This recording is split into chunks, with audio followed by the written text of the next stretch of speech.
ಶ್ರೀಕೃಷ್ಣಾಯ ನಮಃ. ವಸುದೇವಸುತಂ ದೇವಂ ಕಂಸಚಾಣೂರಮರ್ದನಂ ದೇವಕೀ ಪರಮಾನಂದಂ ಕೃಷ್ಣಂ ವಂದೇ ಜಗದ್ಗುರುಂ.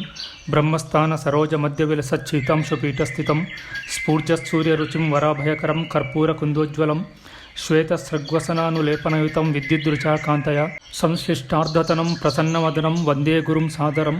ಶ್ರೀಗುರುಭ್ಯೋ ನಮಃ. ಲಂಬೋದರಂ ಪರಮಸುಂದರಮೇಕದಂತಂ ರಕ್ತಾಂಬರಂ ತ್ರಿನಯನಂ ಪರಮಂ ಪವಿತ್ರಂ ಉದ್ಯದ್ದಿವಾಕರ ಕರೋಜ್ವಲಕಾಯಕಾಂತಂ ವಿಘ್ನೇಶ್ವರಂ ಸಕಲ ವಿಘ್ನಹರಂ ನಮಾಮಿ. ತ್ವಾಂ ದೇವ ವಿಘ್ನದಲನೇತಿ ಚ ಸುಂದರೇತಿ ಭಕ್ತಿಪ್ರಿಯೇತಿ ಸುಖದೇತಿ ಫಲಪ್ರದೇತಿ ವಿದ್ಯಾಪ್ರದೇತ್ಯಗಹರೇತಿ ಚ ಯೇ ಸ್ತುವಂತಿ ತೇಭ್ಯೋ ಗಣೇಶವರದೋ ಭವನಿತ್ಯಮೇವ. ಶ್ರೀಮಹಾಗಣಪತಯೇ ನಮಃ. ಯಾ ಕುಂದೇಂದು ತುಷಾರಹಾರಧವಳ ಯಾ ಶುಭ್ರವಸ್ತ್ರಾವೃತ ಯಾ ವೀಣಾ ವರದಂಡಮಂಡಿತಕರ ಯಾ ಶ್ವೇತಪದ್ಮಾಸನ ಯಾ ಬ್ರಹ್ಮಾಚ್ಯುತ ಶಂಕರ ಪ್ರಭೃತಿಭಿರ್ದೇವೇ ಸದಾ ವಂದಿತ ಸಾ ಮಾಂ ಪಾತು ಸರಸ್ವತಿ ಭಗವತಿ ನಿಶೇಷಜಾಡ್ಯಾಪಃ. ಶ್ರೀ ಸರಸ್ವತ್ಯೇ ನಮಃ. ಜಯತಿ ಪರಾಶರಸೂನುಃ ಸತ್ಯವತಿ ಹೃದಯನಂದನೋ ವ್ಯಾಸಃ ಯಸ್ಯಾಸ್ಯ ಕಮಲಗಲಿತಂ ವಾङ्ಮಯಮೃತಂ ಜಗತ್ಪಿಬತಿ. ಶ್ರೀ ವ್ಯಾಸಾಯ ನಮಃ. ಪ್ರಿಯ ಬಾಂಧವರೇ, ನಮ್ಮ ಈ ಶ್ರೀ ಲಾಲಿಕೃಷ್ಣ ಚಾನಲ್ಗೆ ಸ್ವಾಗತ. ಇಂದಿನ ವಿಡಿಯೋದಲ್ಲಿ ನಾವು ಶ್ರೀಮದ್ ಮಾರ್ಕಂಡೇಯ ಮಹಾಪುರಾಣದ 19ನೆಯ ಅಧ್ಯಾಯವಾದ ಕುವಲಯಾಶ್ವನು ಪಾತಾಳಕೇತು ದಾನವನನ್ನು ಅಟ್ಟಿಸಿಕೊಂಡು ಹೋಗಿ ಪಾತಾಳವನ್ನು ಪ್ರವೇಶ ಮಾಡುವುದು, ಅಲ್ಲಿ ಕುವಲಯಾಶ್ವನಿಗೆ ಮದಾಲಸೆಯ ಪಾಣಿಗ್ರಹಣ ಮತ್ತು ರಾಜಕುಮಾರನಿಂದ ದಾನವರ ವಧವರ್ಣನೆಯ ವಿಚಾರ ಮಾಡೋಣ. ಶ್ರೀಕೃಷ್ಣಾಯ ನಮಃ. ತಂದೆಯು ಹೇಳಿದನು, ಪುತ್ರರೇ, ವಿಚಿತ್ರವಾದ ಆಯುಧಗಳಿಂದ ಯುದ್ಧ ಮಾಡಲು ಬಲ್ಲ ಆ ರಾಜಪುತ್ರನು ಗಾಲವ ಮುನಿಯೊಂದಿಗೆ ಹೋಗಿ ಮುಂದೆ ಏನು ಮಾಡಿದನೋ ಅದನ್ನು ನನಗೆ ಹೇಳಿರಿ. ಪುತ್ರರು ಇಂತೆಂದರು. ಆ ರಾಜಕುಮಾರನು ರಮಣೀಯವಾದ ಗಾಲವ ಮುನಿಯ ಆಶ್ರಮದಲ್ಲಿ ಇದ್ದು ಬ್ರಹ್ಮವಾದಿಗಳಾದ ಅನೇಕ ತಪಸ್ವಿಗಳಿಗೆ ಎಲ್ಲ ವಿಘ್ನಗಳ ಶಮನವನ್ನು ಮಾಡುತ್ತಿದ್ದನು. ಮಹಾವೀರ ವೀರ್ಯಮದ ಅಹಂಕಾರಗಳಿಂದ ಮೈಮರೆತು ಹೋದ ದಾನವಾಧಮನು ಕುವಲಯ ಅಶ್ವವನ್ನು ಹೊಂದಿದ ಋತುಧ್ವಜನು ಗಾಲವಾಶ್ರಮದಲ್ಲಿ ವಾಸ ಮಾಡುತ್ತಿದ್ದುದನ್ನು ಅರಿಯಲಿಲ್ಲ. ತರುವಾಯ ಆ ಗಾಲವ ವಿಪ್ರನು ಸಂಧ್ಯೋಪಾಸನದ ಅನುಷ್ಠಾನದಲ್ಲಿ ತತ್ಪರನಾಗಿರುವಾಗ ದಾನವನು ಹಂದಿಯ ರೂಪವನ್ನು ಧರಿಸಿಕೊಂಡು ಭಂಗಪಡಿಸಲು ಬಂದನು. ಆಗ ಮುನಿಪುತ್ರರು ಎಲ್ಲರೂ ಕೂಗಿಕೊಳ್ಳುತ್ತಿರಲು ಆ ರಾಜಪುತ್ರನು ಬಿಲ್ಲು ಬಾಣಗಳನ್ನು ಧರಿಸಿಕೊಂಡವನಾಗಿ ಆ ಅಶ್ವರತ್ನವನ್ನು ಏರಿಕೊಂಡು ಬೇಗ ಆ ಹಂದಿಯನ್ನು ಬೆನ್ನಟ್ಟಿಕೊಂಡು ಹೋದನು ಮತ್ತು ಸುಂದರವಾದ ಚಿತ್ರಗಳಿಂದ ಅಲಂಕರಿಸಲ್ಪಟ್ಟ ತನ್ನ ಬಿಲ್ಲನ್ನು ದೃಢವಾಗಿ ಎಳೆದು ಅರ್ಧಚಂದ್ರನ ಆಕಾರವುಳ್ಳ ಬಾಣವನ್ನು ಪ್ರಯೋಗಿಸಿ ಆ ಹಂದಿಯನ್ನು ಹೊಡೆದನು. ಬಾಣದಿಂದ ಹೊಡೆಯಲ್ಪಟ್ಟ ಹಂದಿಯು ತನ್ನನ್ನು ಬದುಕಿಸಿಕೊಳ್ಳುವ ಆಶೆಯುಳ್ಳದ್ದಾಗಿ ಬೇಗ ಬೆಟ್ಟಗಳಲ್ಲಿ ವೃಕ್ಷಶ್ರೇಣಿಯಿಂದ ದಟ್ಟವಾದ ದೊಡ್ಡ ಕಾಡುಭೂಮಿಯನ್ನು ಹಾದು ಹೋಯಿತು. ಆಗ ತಂದೆಯ ಆದೇಶವನ್ನು ನಡೆಸುವ ಶ್ರದ್ಧೆಯುಳ್ಳ ಆ ಋತಧ್ವಜನೆಂಬ ರಾಜನಂದನನಿಂದ ಪ್ರೇರೇಪಿಸಲ್ಪಟ್ಟ ಮನೋವೇಗವುಳ್ಳ ಆ ಕುದುರೆಯು ವೇಗವಾಗಿ ಹಿಂಬಾಲಿಸಿ ಧಾವಿಸಿತು. ಬಲು ಶೀಘ್ರಗತಿಯಿಂದ ಬಂದ ಮೃಗವು ಸಹಸ್ರಾರು ಯೋಜನ ದೂರವನ್ನು ವೇಗದಿಂದ ಅತಿಕ್ರಮಿಸಿ ಒಂದು ಕಡೆ ಭೂಮಿಯಲ್ಲಿ ಭಾರಿಯಾಗಿ ಕಾಣುವ ಹಳ್ಳದಲ್ಲಿ ಧುಮುಕಿತು. ತರುವಾಯ ಹಂದಿಯು ಧುಮುಕಿ ಹೋದ ಕೂಡಲೇ ಕುದುರೆಯನ್ನೇರಿದ ರಾಜಕುಮಾರನು ಅಂಧಕಾರದ ಪ್ರಾಬಲ್ಯದಿಂದ ತುಂಬಿ ಹೋದ ದೊಡ್ಡ ಹಳ್ಳದಲ್ಲಿ ಧುಮುಕಿದನು. ತರುವಾಯ ರಾಜಕುಮಾರನು ಹಳ್ಳದಲ್ಲಿ ಆ ಮೃಗವನ್ನು ಎಲ್ಲಿಯೂ ಕಾಣಲಿಲ್ಲ ಮತ್ತು ಆ ಹಳ್ಳದಲ್ಲಿ ಕಾಂತಿಪುಂಜದಿಂದ ಪ್ರಕಾಶಮಯವಾದ ಪಾತಾಳವನ್ನು ಕಂಡನು.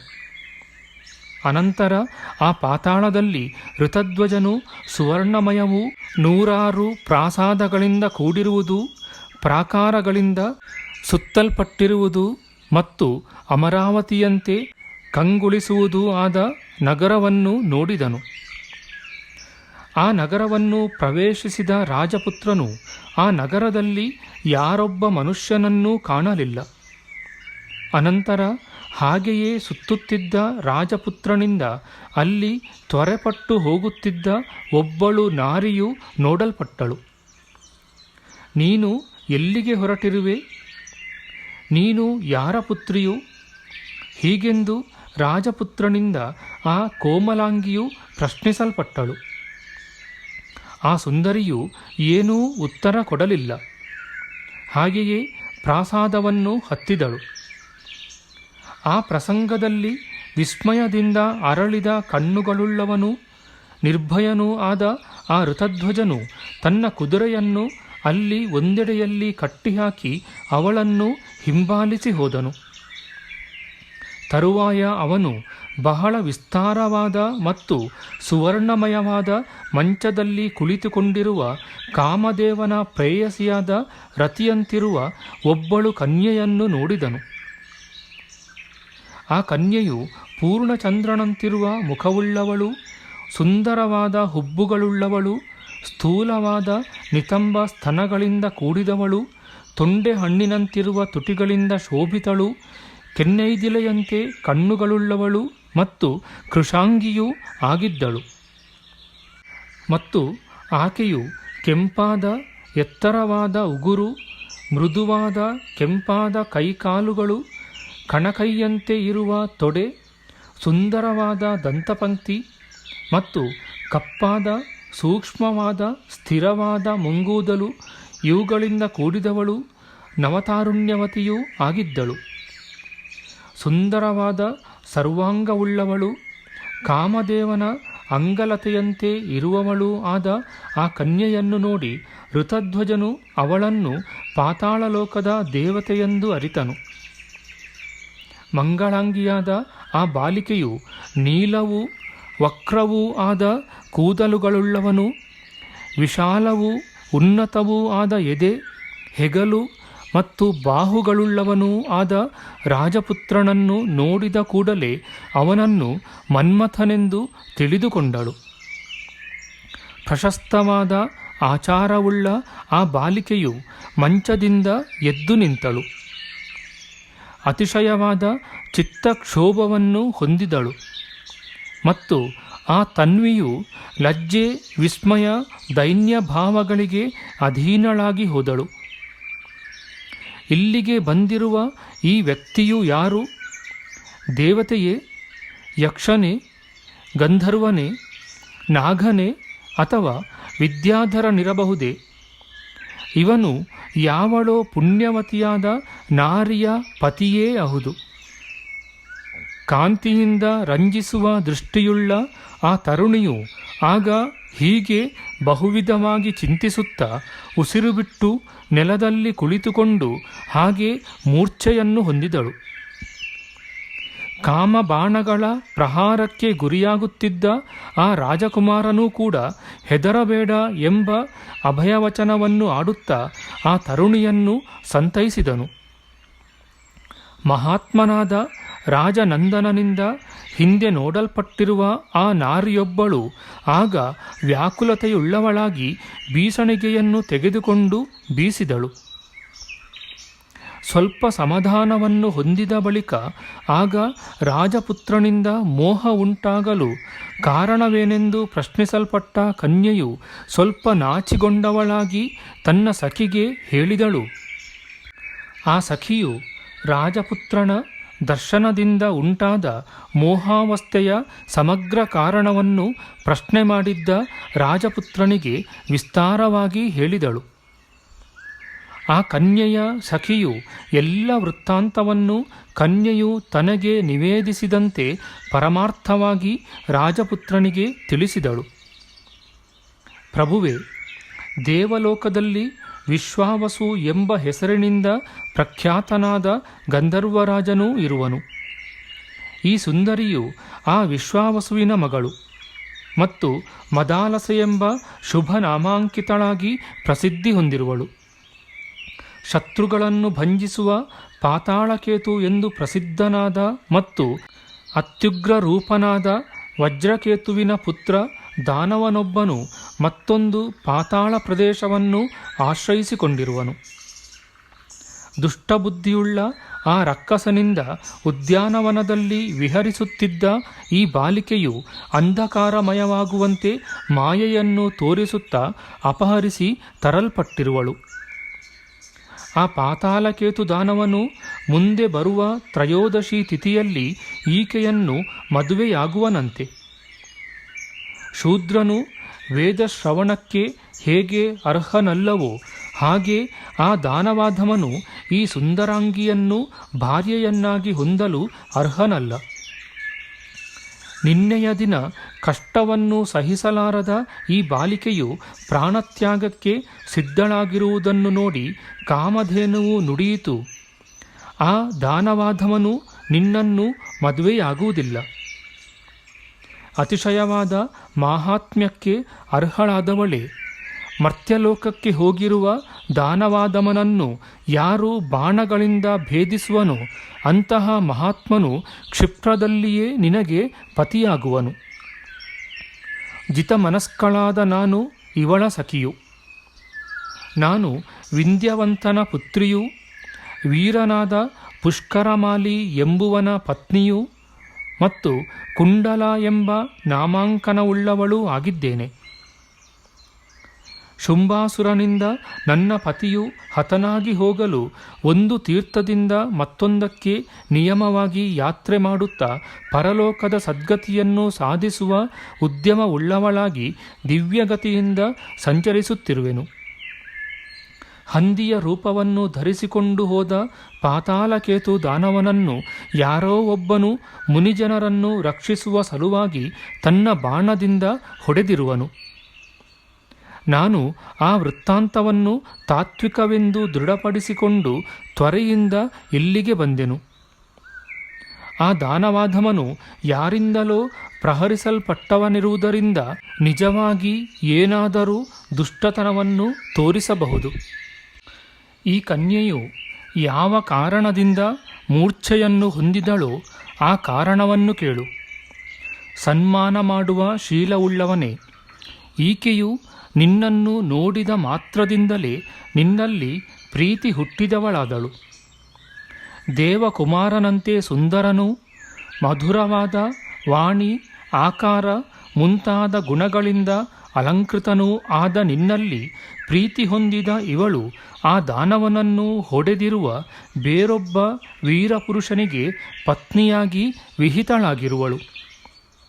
ಈ ಕಾರಣದಿಂದ ಈ ತರುಣಿಯು ಕಠಿಣವಾದ ಮೋಹಾವಸ್ಥೆಯನ್ನು ಹೊಂದಿದಳು. ಈ ಕೃಶಾಂಗಿಯು ಜೀವಂತಳಾಗಿರುವವರೆಗೂ ದುಃಖವನ್ನೇ ಅನುಭವಿಸುತ್ತಿರುವಂತೆ ಸನ್ನಿವೇಶವು ಒದಗಿರುವುದು. ಇವಳ ಹೃದಯವು ನಿನ್ನಲ್ಲಿ ಅನುರಾಗಪೂರ್ಣವಾಗಿದೆ. ಆದರೆ ಪತಿಯು ಬೇರೊಬ್ಬನಾಗುವನು. ಆದುದರಿಂದ ಆಕೆಗೆ ತನ್ನ ಜೀವನ ಕಾಲವೆಲ್ಲವೂ ದುಃಖಮಯವಾಗುವುದು. ಕಾಮಧೇನುವಿನ ವಚನವು ಸುಳ್ಳಾಗುವುದಿಲ್ಲ. ನಾನಾದರೋ ಈಕೆಯ ಪ್ರಭುವಾದ ವಿಶ್ವಾವಸುವಿನ ಮೇಲಿನ ಪ್ರೀತಿಯಿಂದ ದುಃಖಿತಳಾಗಿ ಇಲ್ಲಿಗೆ ಬಂದೆನು. ಸಖಿಯಲ್ಲಿಯೂ ನನ್ನ ದೇಹದಲ್ಲಿಯೂ ಯಾವ ಭೇದ ಭಾವನೆಯೂ ನನಗೆ ಇರುವುದಿಲ್ಲ. ವೀರನೇ, ಮಂಗಳಾಂಗಿಯಾದ ಈ ಕನ್ಯೆಯು ತನಗೆ ಅಭಿಮತನಾದ ಪತಿಯನ್ನು ಹೊಂದಿ ಸುಖವಾಗಿ ಇದ್ದರೆ ಆಗ ನಾನು ಏನೂ ಕೊರತೆಗಳಿಲ್ಲದ ಶುದ್ಧ ಮನಸ್ಸಿನಿಂದ ತಪವನ್ನು ಕೈಗೊಳ್ಳುವೆನು. ಮಹಾಪ್ರಾಜ್ಞನೇ, ನೀನು ಯಾರು? ಇಲ್ಲಿಗೆ ಏತಕ್ಕಾಗಿ ಬಂದಿರುವೆ? ನೀನು ದೇವತೆಯೇ, ದೈತ್ಯನೇ, ಗಂಧರ್ವನೇ, ನಾಗನೇ ಅಥವಾ ಕಿನ್ನರನಾಗಿರುವೆಯ? ನೀನು ಯಾರೆಂಬುದನ್ನು ಹೇಳು. ಮಾನವರಿಗೆ ಇಲ್ಲಿ ಪ್ರವೇಶವಿಲ್ಲ. ಇಂತಹ ಸ್ಥಳವು ಮಾನವರಿಗೆ ಸುಗಮವಲ್ಲ. ನಾನು ಹೇಗೆ ನಿಜಾಂಶವನ್ನು ತಿಳಿಸಿದೆನೋ ಹಾಗೆಯೇ ನೀನು ಯಾರು ಎಂಬುದನ್ನು ತಾತ್ವಿಕವಾಗಿ ತಿಳಿಸು. ಕುವಲಯಾಶ್ವನು ಹೀಗೆ ಹೇಳಿದನು: ನಿರ್ಮಲವಾದ ಬುದ್ಧಿಯುಳ್ಳವಳೇ, ಧರ್ಮವನ್ನು ಅರಿತವಳೇ, ನೀನು ಯಾರು, ಏಕೆ ಇಲ್ಲಿಗೆ ಬಂದಿರುವೆ ಎಂದು ನನ್ನನ್ನು ಪ್ರಶ್ನಿಸಿದ್ದೀಯೆ. ಮೊದಲಿನಿಂದ ಆ ವೃತ್ತಾಂತವನ್ನು ನಿನಗೆ ಹೇಳುತ್ತೇನೆ ಕೇಳು. ಮಂಗಳಕರಳೆ, ಶತ್ರುಜಿತ ರಾಜನ ಪುತ್ರನಾದ ನಾನು ಮುನಿಜನರ ರಕ್ಷಣಾ ಕಾರ್ಯದ ಉದ್ದೇಶದಿಂದ ತಂದೆಯಿಂದ ಕಳುಹಿಸಲ್ಪಟ್ಟವನಾಗಿ ಗಾಲವ ಮುನಿಯ ಆಶ್ರಮಕ್ಕೆ ಬಂದೆನು. ನಾನು ಧರ್ಮವನ್ನು ಆಚರಿಸುತ್ತಿದ್ದ ಮುನಿಗಳ ರಕ್ಷಣೆಯನ್ನು ಮಾಡುತ್ತಿರಲು ಧರ್ಮಾಚರಣೆಗೆ ವಿಘ್ನ ಮಾಡಲು ಹಂದಿಯ ಆಕಾರವನ್ನು ಧರಿಸಿದವನು ಯಾರೋ ಒಬ್ಬನು ಬಂದನು. ಆ ಹಂದಿಯು ಅರ್ಧಚಂದ್ರನ ಆಕಾರ ಮತ್ತು ತೇಜಸ್ಸುಗಳಿಂದ ಕೂಡಿದ ಬಾಣದಿಂದ ನನ್ನಿಂದ ಹೊಡೆಯಲ್ಪಟ್ಟು ಹಿಂದಕ್ಕೆ ಓಡಿಹೋಯಿತು. ಆಗ ಕುದುರೆಯನ್ನು ಏರಿ ನಾನು ವೇಗವಾಗಿ ಅದನ್ನು ಅಟ್ಟಿಕೊಂಡು ಹೋದೆನು. ಕೂಡಲೇ ಕೋಪದಿಂದ ಕೂಡಿದ ನನ್ನ ಕುದುರೆಯು ಹಂದಿಯು ಧುಮುಕಿದ ಹಳ್ಳದಲ್ಲಿ ಧುಮುಕಿತು. ಕುದುರೆಯನ್ನು ಏರಿಕೊಂಡಿರುವ ನಾನು ಗಾಢಾಂಧಕಾರದಲ್ಲಿ ಏಕಾಕಿಯಾಗಿ ಭ್ರಮಿಸಿದೆನು. ನಾನು ಭ್ರಮಿಸುತ್ತಾ ಇದ್ದ ಹಾಗೆ ದೊಡ್ಡ ಬೆಳಕನ್ನು ಕಂಡೆನು. ಹಾಗೂ ಆಗ ನಿನ್ನನ್ನೂ ಕಂಡೆನು. ಆದರೆ ನಾನು ನಿನ್ನನ್ನು ಪ್ರಶ್ನೆ ಮಾಡಿದರೂ ನೀನು ಏನೊಂದು ಉತ್ತರವನ್ನೂ ಕೊಡದೆ ಮುಂದಕ್ಕೆ ಬಂದೆ. ಮುಂದಕ್ಕೆ ನಡೆದು ಬಂದ ನಿನ್ನನ್ನು ಹಿಂಬಾಲಿಸಿಕೊಂಡು ಬಂದ ನಾನು ಉತ್ತಮವಾದ ಈ ಪ್ರಾಸಾದಕ್ಕೆ ಪ್ರವೇಶ ಮಾಡಿದೆನು. ನಿರ್ಮಲವಾದ ನಗುವಿನ ಕಾಂತಿಯನ್ನು ಬೀರುವವಳೆ, ನನ್ನ ವೃತ್ತಾಂತವನ್ನು ಸತ್ಯವಾಗಿ ಹೇಳಿರುವೆನು. ನಾನು ದೇವತೆಯಲ್ಲ, ದಾನವನಲ್ಲ, ಪನ್ನಗನಲ್ಲ, ಗಂಧರ್ವನಲ್ಲ, ಕಿನ್ನರನೂ ಅಲ್ಲ. ಎಲೆ ಕುಂಡಲೆಯೇ, ದೇವತೆ ಮೊದಲಾದವರೆಲ್ಲರೂ ನನಗೆ ಪೂಜಾರ್ಹರ ಗುಂಪಿಗೆ ಸೇರಿದವರಾಗಿದ್ದಾರೆ. ನಾನು ಮನುಷ್ಯನಾಗಿದ್ದೇನೆ. ಈ ವೃತ್ತಾಂತದಲ್ಲಿ ಯಾವ ಅಂಶದಲ್ಲಿಯೂ ನೀನು ಸಂದೇಹ ಪಡಬೇಡ. ಪುತ್ರರು ಹೀಗೆ ಹೇಳಿದರು. ತರುವಾಯ ವಿಲಾಸವತಿಯಾದ ಆ ಕನ್ಯೆಯು ಸಂತೋಷಗೊಂಡವಳಾಗಿ ಪ್ರಸನ್ನವಾದ ಸಖಿಯ ಮುಖವನ್ನು ನಾಚಿಕೆಯಿಂದ ಅಲಸವಾಗಿ ನೋಡುತ್ತಲಿದ್ದಳು. ಮುಂದೆ ಯಾವ ವಚನವನ್ನೂ ಮಾತನಾಡಲಿಲ್ಲ. ಸಖಿಯಾದ ಕುಂಡಲೆಯು ಸಂತೋಷವುಳ್ಳವಳಾಗಿ ಸುರಭಿಯ ವಚನಕ್ಕೆ ಅನುರೂಪವಾಗಿ ಋತಧ್ವಜನು ಹೇಳಿದ ಸಮಾಚಾರವನ್ನು ಅದರಂತೆ ಮದಾಲಸೆಗೆ ಮತ್ತೊಮ್ಮೆ ಹೇಳಿದಳು. ಕುಂಡಲೆಯು ಹೇಳಿದಳು, ವೀರನೇ, ನಿನ್ನಿಂದ ಪರಮಾರ್ಥವೂ ಸಂದೇಹವಿಲ್ಲದಿರುವುದೂ ಆದ ವಚನವೂ ಹೇಳಲ್ಪಟ್ಟಿದೆ. ನನ್ನ ಈ ಸಖಿಯ ಹೃದಯವು ಬೇರೊಂದು ವ್ಯಕ್ತಿಯಲ್ಲಿ ನೋಡಿದ ಮಾತ್ರದಿಂದ ಸ್ಥೈರ್ಯವನ್ನು ಹೊಂದಲಾರದು. ಅಧಿಕವಾದ ಕಾಂತಿಯು ಚಂದ್ರನನ್ನೇ ಆಶ್ರಯಿಸುವುದು. ಅಂತೆಯೇ ಪ್ರಭೆಯು ಸೂರ್ಯನನ್ನು, ಲಕ್ಷ್ಮಿಯು ಧನ್ಯನನ್ನು, ಧೃತಿಯು ಧೀರನನ್ನು ಮತ್ತು ಕ್ಷಮಾಶಕ್ತಿಯು ಉತ್ತಮ ಪುರುಷನನ್ನು ಹೊಂದುವುದಲ್ಲವೇ? ಪಾಪಿಯಾದ ಆ ರಾಕ್ಷಸಾಧಮನು ನಿಸ್ಸಂದೇಹವಾಗಿ ನಿನ್ನಿಂದಲೇ ಹೊಡೆಯಲ್ಪಟ್ಟಿರುವನು. ಗೋವುಗಳ ಮಾತೆಯಾದ ಆ ಸುರಭೀದೇವಿಯು ಏಕೆ ಸುಳ್ಳನ್ನು ಹೇಳುವಳು? ವೀರನೇ, ಆದ್ದರಿಂದ ಇವಳು ಧನ್ಯಳು. ಇವಳು ನಿನ್ನ ಶ್ಲಾಘ್ಯವಾದ ಸಂಬಂಧವನ್ನು ಹೊಂದಿ ಮಹಾಭಾಗ್ಯವತಿಯೂ ಆಗಿರುವಳು.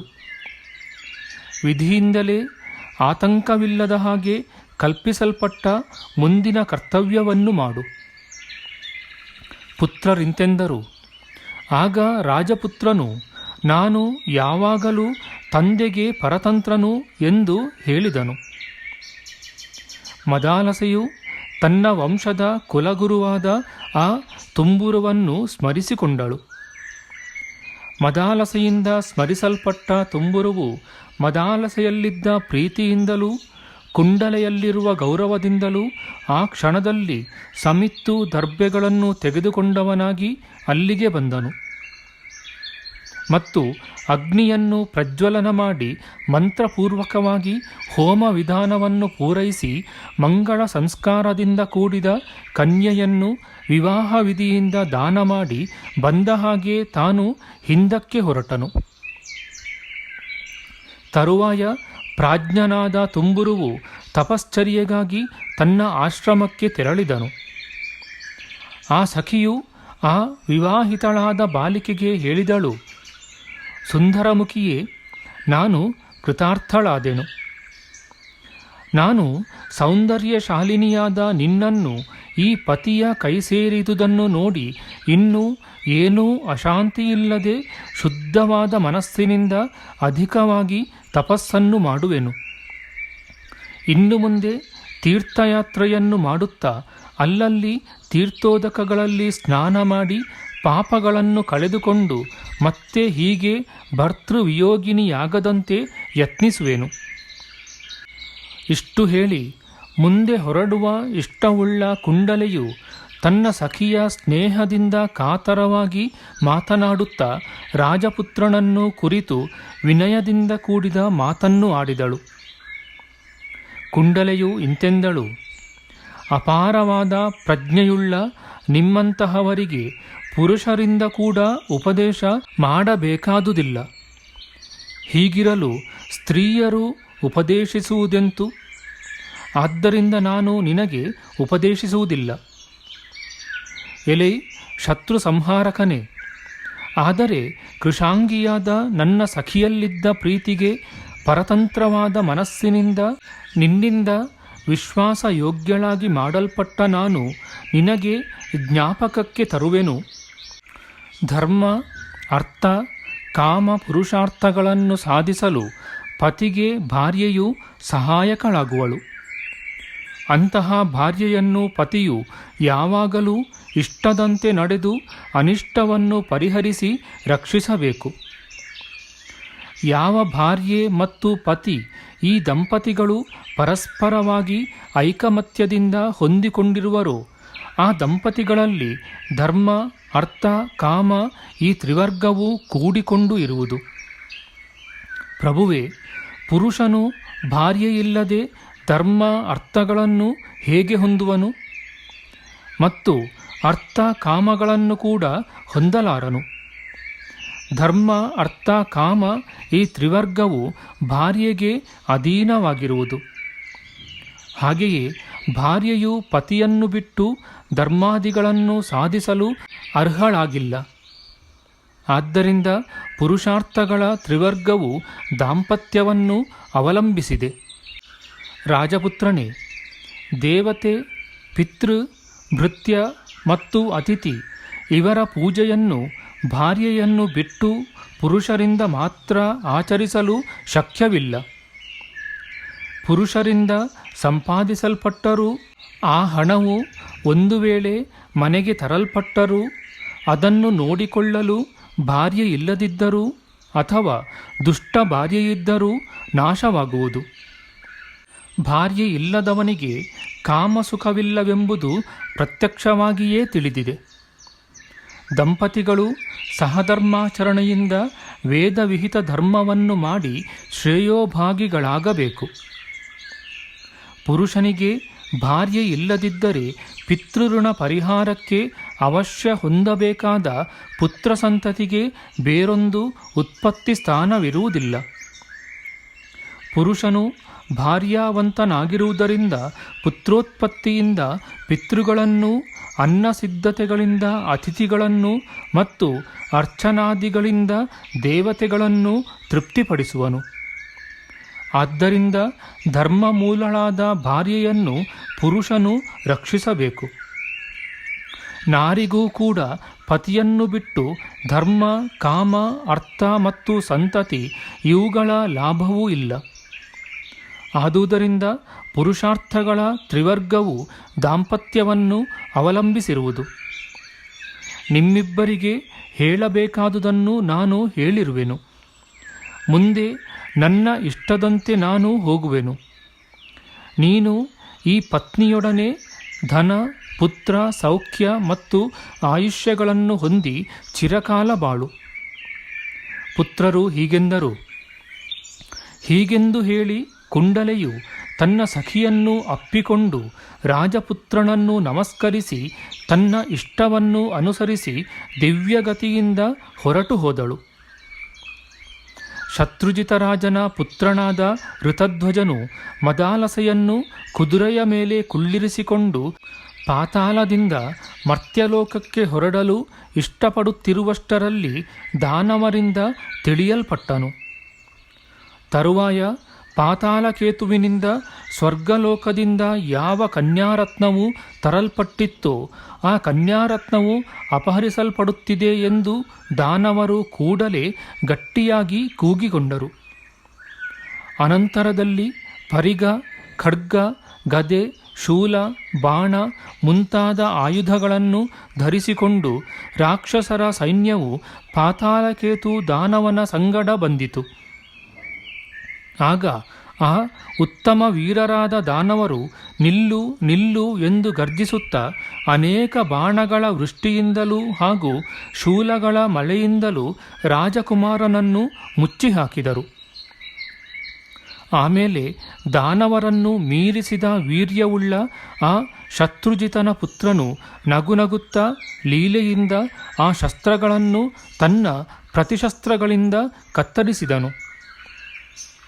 ಋತಧ್ವಜ ರಾಜನಂದನನ ಬಾಣರಾಶಿಯಿಂದ ಕತ್ತರಿಸಲ್ಪಟ್ಟ ದಾನವರ ಖಡ್ಗ, ಶಕ್ತಿ, ವೃಷ್ಟಿ ಮತ್ತು ಬಾಣ ಇವುಗಳಿಂದ ಪಾತಾಳವು ಒಂದು ಕ್ಷಣ ಮಾತ್ರದಲ್ಲಿ ತುಂಬಿಹೋಯಿತು.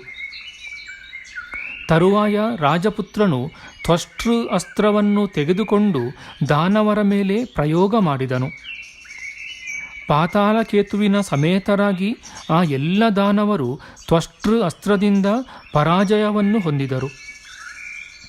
ಆಗ ದಾನವರು ಜ್ವಾಲಾಮಾಲೆಗಳಿಂದ ಅತಿ ತೀಕ್ಷ್ಣವಾಗಿ ಉರಿಯುತ್ತಿರುವ ತೇಜಸ್ಸಿನಿಂದ ಒಡೆದು ಚೂರಾಗುವ ಎಲುಬು ಮೂಳೆಯುಳ್ಳವರಾಗಿ ಕಪಿಲಮುನಿಯ ತೇಜಪುಂಜದಿಂದ ಸಗರಪುತ್ರರು ದಗ್ಧರಾದ ಹಾಗೆ ದಗ್ಧರಾದರು. ತರುವಾಯ ಆ ರಾಜನಂದನನು ಮಹಾವೀರ ಅಸುರರನ್ನು ವಧಿಸಿ ಸ್ತ್ರೀರತ್ನವಾದ ಮದಾಲಸೆಯೊಡನೆ ಅಶ್ವಾರೂಢನಾಗಿ ಜನಕನ ನಗರಕ್ಕೆ ಹಿಂತಿರುಗಿ ಬಂದನು. ಋತಧ್ವಜನು ನಗರಕ್ಕೆ ಬಂದು ತಂದೆಗೆ ನಮಸ್ಕಾರ ಮಾಡಿ ನಡೆದ ವೃತ್ತಾಂತವನ್ನು ಎಲ್ಲ ನಿವೇದಿಸಿದನು. ತಾನು ಪಾತಾಳಕ್ಕೆ ಹೋದುದು, ಅಲ್ಲಿ ಕುಂಡಲೆಯನ್ನು ಮೊದಲು ನೋಡಿರುವುದು ಇವುಗಳನ್ನು ತಿಳಿಸಿದನು. ಮತ್ತು ಮದಾಲಸೆಯೆಂಬ ಕನ್ಯೆಯ ಪ್ರಾಪ್ತಿಯಾದುದನ್ನು, ಯುದ್ಧಕ್ಕಾಗಿ ದಾನವರು ಬಂದಿರುವುದನ್ನು, ಅಸ್ತ್ರದಿಂದ ಅವರನ್ನು ವಧಿಸಿದುದನ್ನು ಮತ್ತು ಮತ್ತೆ ನಗರಕ್ಕೆ ಬಂದಿರುವುದನ್ನು ಸಮಗ್ರವಾಗಿ ಹೇಳಿದನು. ತಂದೆಯು ಮನಸ್ಸನ್ನು ಆನಂದಿಸುವ ಪುತ್ರನ ಆ ಸಮಸ್ತ ಚರಿತ್ರೆಯನ್ನು ಕೇಳಿ ಪ್ರೀತಿಯುಳ್ಳವನಾದನು ಮತ್ತು ಆ ಪುತ್ರನನ್ನು ಅಪ್ಪಿಕೊಂಡು ಈ ರೀತಿಯಾಗಿ ಹೇಳಿದನು: ಪುತ್ರನೇ, ನೀನು ಸದ್ಧರ್ಮವಂತನಾಗಿ ನಡೆದು ತಪಸ್ವಿಗಳನ್ನು ಭಯದಿಂದ ರಕ್ಷಣೆ ಮಾಡಿದ್ದೀಯೆ. ಇಂತಹ ಮಹಾತ್ಮನೂ ಸತ್ಪುತ್ರನೂ ಆದ ನಿನ್ನಿಂದ ನಾನು ಉದ್ಧರಿಸಲ್ಪಟ್ಟಿರುವೆನು. ನನ್ನ ಕುಲದಲ್ಲಿ ವೀರ್ಯವು ನನ್ನ ಪೂರ್ವಿಕರಿಂದ ಖ್ಯಾತಿಗೊಳಿಸಲ್ಪಟ್ಟಿತು. ನನ್ನಿಂದ ಇನ್ನಷ್ಟು ಖ್ಯಾತಿಯು ಅದಕ್ಕೆ ತರಲ್ಪಟ್ಟಿತು. ವೀರಪುತ್ರನೇ, ಪರಾಕ್ರಮಶಾಲಿಯಾದ ನಿನ್ನಿಂದ ಮತ್ತಷ್ಟು ಕಂಗೊಳಿಸುವಂತೆ ಮಾಡಲ್ಪಟ್ಟಿತು. ತಂದೆಯಿಂದ ಯಾವ ಕೀರ್ತಿ, ಧನ ಅಥವಾ ವೀರ್ಯ ಇವುಗಳು ಎಷ್ಟು ಅರ್ಜಿತವಾಗಿದ್ದವೋ ಅವುಗಳಲ್ಲಿ ಸ್ವಲ್ಪವನ್ನೂ ಯಾವ ಪುತ್ರನೂ ಇಳಿಸುವುದಿಲ್ಲವೋ ಅವನು ಮಧ್ಯಮ ಮಾನವನೆಂದು ಕರೆಯಲ್ಪಡುವನು. ಯಾವ ಮಾನವನು ಸ್ವಶಕ್ತಿಯಿಂದ ಕುಲಕ್ರಮವಾಗಿ ಬಂದ ವೀರ್ಯಕ್ಕಿಂತಲೂ ಹೆಚ್ಚು ವೀರ್ಯವನ್ನು ತೋರಿಸುವನೋ ಪ್ರಾಜ್ಞರು ಅವನನ್ನು ಉತ್ತಮ ಮಾನವನೆಂದು ಹೇಳುವರು. ಯಾವನು ತಂದೆಯಿಂದ ಅರ್ಜಿಸಲ್ಪಟ್ಟ ಧನ, ವೀರ್ಯ, ಕೀರ್ತಿಗಳನ್ನು ನ್ಯೂನ ಮಾಡುವನೋ ಅವನು ಪುರುಷಾಧಮನು ಎಂದು ಪ್ರಾಜ್ಞರು ಹೇಳುವರು. ಪುತ್ರನೇ, ನಮ್ಮ ವಂಶದಲ್ಲಿ ಜನಿಸಿದ ನಾನು ಸ್ವಧರ್ಮದಲ್ಲಿದ್ದುಕೊಂಡು ಈಗ ನೀನು ಮಾಡಿರುವ ಹಾಗೆ ತಪಸ್ವಿ ಬ್ರಾಹ್ಮಣರ ರಕ್ಷಣೆಯನ್ನು ಮಾಡಿರುವೆನು ಅಷ್ಟೇ. ಪಾತಾಳಕ್ಕೆ ಹೋದುದು ಮತ್ತು ಅಲ್ಲಿ ಅಸುರರನ್ನು ನಾಶ ಮಾಡಿರುವುದು, ನಾನು ಮಾಡದಿರುವ ಈ ಸಾಹಸಗಳನ್ನು ನೀನು ಮಾಡಿದ್ದೀಯೆ. ವತ್ಸ, ಆದ್ದರಿಂದ ನೀನು ಪುರುಷೋತ್ತಮನಾಗಿರುವೆ. ಇದರಿಂದ ನಾನು ಧನ್ಯನಾಗಿರುತ್ತೇನೆ. ಅಥವಾ ಪುಣ್ಯವಂತರಿಗೂ ಶ್ಲಾಘ್ಯನಾದ ಇಂತಹ ನಿನ್ನನ್ನು ಪುತ್ರನನ್ನಾಗಿ ಹೊಂದಿರುವ ನಾನು ಮಾತ್ರ ಅಧಿಕ ಗುಣವಂತನಾಗಿರುವೆನು. ನೀನು ಅಂತಹ ಗುಣವಂತನಲ್ಲ. ಯಾವ ಮಾನವನು ಪ್ರಜ್ಞಾ, ದಾನ, ವಿಕ್ರಮ ಗುಣಗಳಲ್ಲಿ ಪುತ್ರನಿಂದ ಮೀರಲ್ಪಡುವುದಿಲ್ಲವೋ ಅಂತಹ ಬೇರೊಬ್ಬ ಮಾನವನು ಸತ್ಪುತ್ರನಿಂದ ಲಭಿಸುವ ತೃಪ್ತಿಯನ್ನು ಹೊಂದುವುದಿಲ್ಲ. ಯಾವ ಮನುಜನು ತಂದೆಯಿಂದಲೇ ಲೋಕದಲ್ಲಿ ಖ್ಯಾತಿಯನ್ನು ಹೊಂದುವನೋ ಅವನ ಜನ್ಮಕ್ಕೆ ಧಿಕ್ಕಾರವು. ಯಾವ ತಂದೆಯು ಪುತ್ರನಿಂದ ಖ್ಯಾತಿಗೊಳಿಸುವನೋ ಅವನ ಜನ್ಮವು ಸಾರ್ಥಕವಾದ ಜನ್ಮ. ತಾನೇ ಖ್ಯಾತಿ ಗಳಿಸಿದ ಮಾನವನು ಧನ್ಯನು. ತಂದೆ ತಾತಂದಿರಿಂದ ಖ್ಯಾತಿಯುಳ್ಳವನು ಮಧ್ಯಮನು ಮತ್ತು ಮಾತೃವರ್ಗದವರಿಂದ ಅಥವಾ ತಾಯಿಯಿಂದ ಖ್ಯಾತಿ ಹೊಂದಿದವನು ನರಾಧಮನು. ಆದುದರಿಂದ ಪುತ್ರನೇ, ಧನ, ವೀರ್ಯ ಮತ್ತು ಸುಖ ಭೋಗಗಳಿಂದ ನೀನು ವೃದ್ಧಿ ಹೊಂದು ಮತ್ತು ಈ ಗಂಧರ್ವ ಪುತ್ರಿಯಾದ ನಿನ್ನ ಪತ್ನಿಯು ಎಂದೂ ನಿನ್ನ ವಿಯೋಗವನ್ನು ಹೊಂದದಂತಾಗಲಿ. ಹೀಗೆಂದು ತಂದೆಯಿಂದ ಮತ್ತೆ ಮತ್ತೆ ಅನೇಕ ವಿಧವಾಗಿ ಪ್ರಿಯವಾದ ಮಾತನ್ನು ನುಡಿದು ಪುತ್ರನನ್ನು ಅಪ್ಪಿಕೊಂಡು ಭಾರ್ಯೆಯೊಡನೆ ಅವನ ವಾಸಗೃಹಕ್ಕೆ ಕಳುಹಿಸಲ್ಪಟ್ಟನು. ಅನಂತರ ಋತಧ್ವಜನು ಆ ಭಾರ್ಯೆಯೊಡನೆ ತಂದೆಯ ನಗರದಲ್ಲಿಯೂ ಬೇರೆ ಉದ್ಯಾನ, ಅರಣ್ಯ, ಪರ್ವತಗಳ ತಪ್ಪಲುಗಳಲ್ಲಿಯೂ ತನ್ನ ಇಷ್ಟ ಬಂದ ಹಾಗೆ ವಿಹರಿಸಿದನು. ಸುಂದರಿಯೂ ಗಂಧರ್ವ ಪುತ್ರಿಯೂ ಆದ ಮದಾಲಸೆಯು ಪ್ರತಿದಿನ ಬೆಳಿಗ್ಗೆ ಅತ್ತೆ ಮಾವಂದಿರ ಪಾದಗಳಿಗೆ ವಂದಿಸಿ ತರುವಾಯ ತನ್ನ ಪತಿಯ ಪಾದಾರವಿಂದಗಳಿಗೆ ವಂದಿಸುತ್ತಿದ್ದಳು. ಇತಿ ಶ್ರೀ ಮಾರ್ಕಂಡೇಯ ಮಹಾಪುರಾಣೆ ಕುವಲಯಾಶ್ವಸ್ಯ ಮದಾಲಸಾ ಪ್ರಾಪ್ತಿನಾಮ ಏಕೋನವಿಂಶೋಧ್ಯಾಯ. ನಮ್ಮ ಮುಂದಿನ ವಿಡಿಯೋದಲ್ಲಿ ನಾವು ಶ್ರೀಮದ್ ಮಾರ್ಕಂಡೇಯ ಮಹಾಪುರಾಣದ 20ನೆಯ ಅಧ್ಯಾಯವಾದ ಮದಾಲಸೆಯು ತಾಲಕೇತು ರಾಕ್ಷಸನ ಮಾಯೆಯಿಂದ ಪತಿಯು ಮೃತನಾದಂತೆ ತಿಳಿದು ಪ್ರಾಣತ್ಯಾಗ ಮಾಡುವುದು, ವಿಯೋಗ ದುಃಖದಿಂದ ಕುವಲಯಾಶ್ವನು ತಪಿಸುತ್ತಾ ಸ್ತ್ರೀಭೋಗವನ್ನು ತ್ಯಜಿಸಿ ಪ್ರತಿಜ್ಞೆ ಮಾಡುವುದು ಎಂಬ ವಿಚಾರ ಮಾಡೋಣ. ಆಧ್ಯಾತ್ಮಿಕ ಚರ್ಚೆ ಮತ್ತು ವಿಚಾರ ವಿನಿಮಯಕ್ಕಾಗಿ ಶುರು ಮಾಡಿದ ಈ ಚಾನಲ್ನಲ್ಲಿ ನಾವು ಅಪ್ಲೋಡ್ ಮಾಡುವ ಎಲ್ಲ ವಿಡಿಯೋಗಳನ್ನು ಸಂಪೂರ್ಣವಾಗಿ ನೋಡಿ ನಿಮ್ಮ ಸಲಹೆಗಳನ್ನು ಕಮೆಂಟ್ ಬಾಕ್ಸ್ನಲ್ಲಿ ಬರೆಯಿರಿ.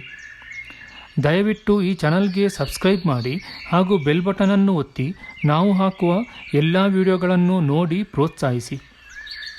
ಕೃಷ್ಣಂ ನಾರಾಯಣಂ ವಂದೇ ಕೃಷ್ಣಂ ವಂದೇ ವ್ರಜಪ್ರಿಯಂ ಕೃಷ್ಣಂ ದ್ವೈಪಾಯನಂ ವಂದೇ ಕೃಷ್ಣಂ ವಂದೇ ಕೃತಾಸುತಂ. ಶ್ರೀಕೃಷ್ಣಾಯ ನಮಃ.